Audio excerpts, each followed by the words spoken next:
Good morning, everybody. Wow, it's been a long time since I created a video. If this is your first time tuning in, thank you, and know that my name is John Solano. I've been a practicing counselor and therapist for over 30 years. I've done a lot of different kinds of counseling, and over the last decade, I've been primarily doing family counseling. And so I hope that you'll find today's video helpful. I have struggled over the last years to do short videos. I'm going to try to make this one short for you. And this is, I get inspired by the work that I do every day and the parents and teens that I talk to every day, and try to speak really simply to typical things that go on between parents and teens and in families. And so one of the things that I guess I've become aware of the last couple of days is what I call the "I told you so" parent. You may know one or two of those folks. They don't have to be parents necessarily. It could be maybe a couple or something like that, and one of them, or maybe both. It just seems like they just can't hardly wait to say, "I told you so." I told you so.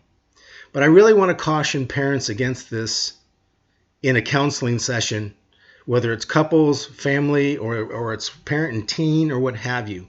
I see this all the time where parents, after I have given some coaching or some advice or have helped somebody come to some particular conclusion, and a parent, it's almost can't wait to jump in and say, "I told you that was, I told you that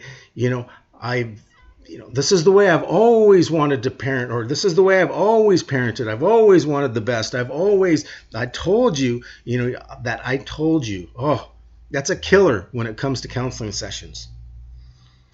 Why? Why is that?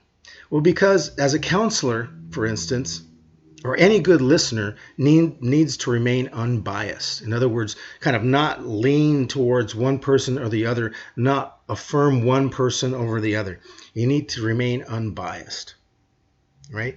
And most of the time in conflicts, people are wanting two things. They're wanting to be affirmed that they're right, and they also don't want to be found out to be wrong. And so as a counselor, I remain unbiased. That's not my, I guess you could say, goal at all, to affirm somebody or to find somebody wrong or what have you. And it's also a matter of trust. So people hardly know me when I come to see them in their homes or when they come to my office. And they need to know that they're sitting in the presence of somebody who's unbiased, who's not going to have any judgment one way or the other, that they're going to be treated fairly and with respect. And in most situations, like I said, people are incredibly committed to being affirmed as right. Usually about how right they are, about how wrong the other person is.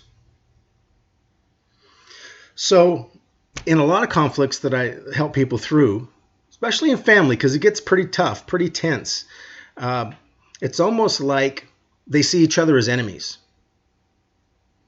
And so you can imagine that if I'm helping people navigate through something and somebody says, "You see, I told you so," then what that person is doing is that they're using me, if you will, and my position there.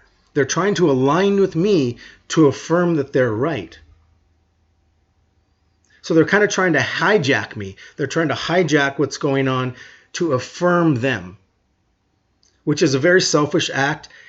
And know that it also means that the person is insecure. So when somebody has to hijack something, when somebody has to align with something at the expense of the relationship to affirm their own rightness, it's a sign of weakness.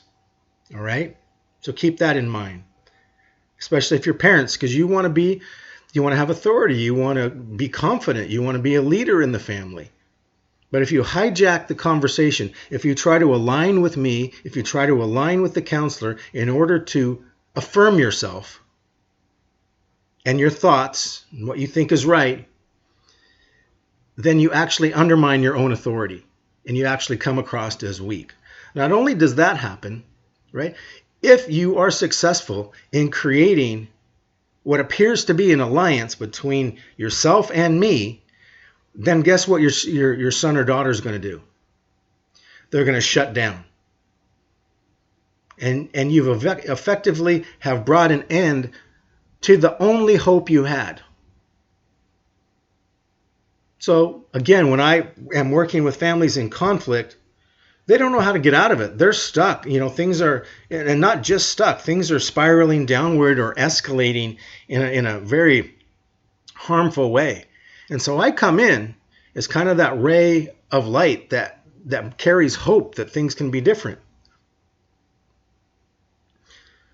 So if you as a parent try to align with me by saying, I told you so, or see, I told you so, or see, I knew, something like that, then you run the risk of creating a perceived alliance between us, and your child or your wife or your husband, if this is a couples counseling session, will shut down. Because that's I guess you could say the best defense of getting, if you will, teamed up against. You just become the turtle and just go into your shell. Or it could escalate and somebody goes on the attack big time. Right? So, I don't know. That's pretty short. I think I got to the point pretty quickly there. Let's see. So a couple things, couple tips real quick here. In a counseling session, parents, remember, less is more. Less is more. Say less, listen more. If you want your son or daughter to listen to you, why? Because you've set yourself up as the authority, then the best thing you can do to give yourself that gift of your son or daughter listening to you is listen to me as a counselor.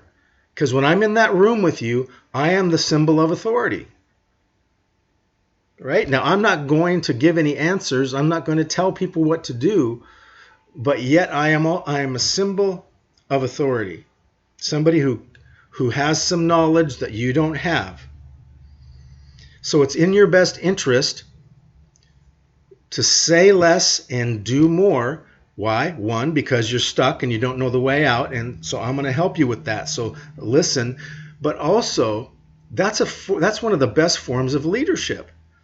Is to show your son and daughter humility. Humility. What is humility? Humility comes from being accountable and responsible. Accountability is you raising your hand as a parent and going, "Yeah, I'm lost. I don't have the answer here." And in your humility, you become coachable. And if you want your son or daughter to become coachable, they've got to be willing to, at least in their own mind, be accountable that they don't know the answer. Right? And to admit that, at least to yourself, but preferably out loud. You don't have the answer. That's why I'm there. So let me do my job, if you will. Let me do some guiding and some coaching and some counseling. And it's your job to be receptive. That's what you want your son or daughter to be. You want them to be receptive to your advice, to your counsel. But still always remember, tip number 2, stay away from lecturing or giving direction or telling people what to do. Although that might feel like the most immediate solution, or what we call instant gratification, it can seem like it can offer you some instant relief. You're actually going to undermine the very desire of your heart, which is to help your son or daughter become their own man or their own woman. That never happens when you just give people the answers. So a good parent and a good leader always helps facilitate conversation in which the individual that they're talking to comes to their own conclusion, which already resides in their mind. They just haven't realized it yet. That's what I do as a counselor. I don't give people answers.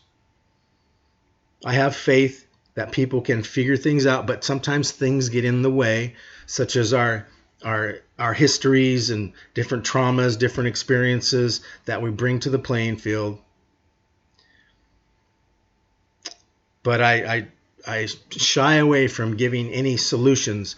In fact, if you want the 5 steps or the 7 steps to this or that, you can just Google that. We live in the information age. We've never been at a time in history where there's so much information instantly available at our fingertips. You don't need me for that. You don't need me for that. What you may need me for is to help provide some guidance through some of the really tricky, kind of sophisticated ways that we get in our own way. That we come to terms with some of the things that are in the shadows of our mind, in the closet. And you'll know if that's happening, because you'll start to experience the same problems over and over again. Or like in many conflicts that I deal with, people just seem to have the same conversation over and over again, and they get sick and tired of it. So that's that feeling of being stuck. And final tip, remember, this isn't about being right. If you see yourself just being super committed to being right, especially if you're trying to be right about how wrong somebody is, that's always a dishonorable act. That is always going to come back and bite you in the butt. Right? Can you hear what I'm saying here? There's never honor in being right about how wrong somebody else is, especially if it's a family member, your own flesh and blood, your own spirit, somebody living with you, your own spouse.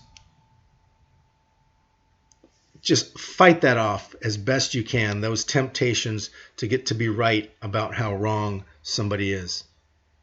It's a twisted way to think. It's a real distortion, and I understand, we all understand what that's about. Again, it's an indulgence. It provides some instant gratification, maybe to a deeper insecurity or a sense of personal shame the person might be carrying around, but it is really toxic.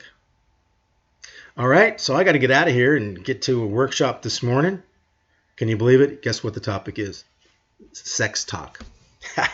How to help our teens. If you're a parent, how to help your teen through those challenging times of sexuality and things. I figured I needed to tune up on that. So I hope you're the same way. I hope you're looking for being proactive about engaging personal growth and other activities like that can help you and your family, that your community offers you. I'm sure there's many things in your community that you can access. Please be proactive.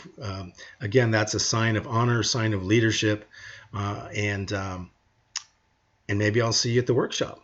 So take care and have a great day. Bye.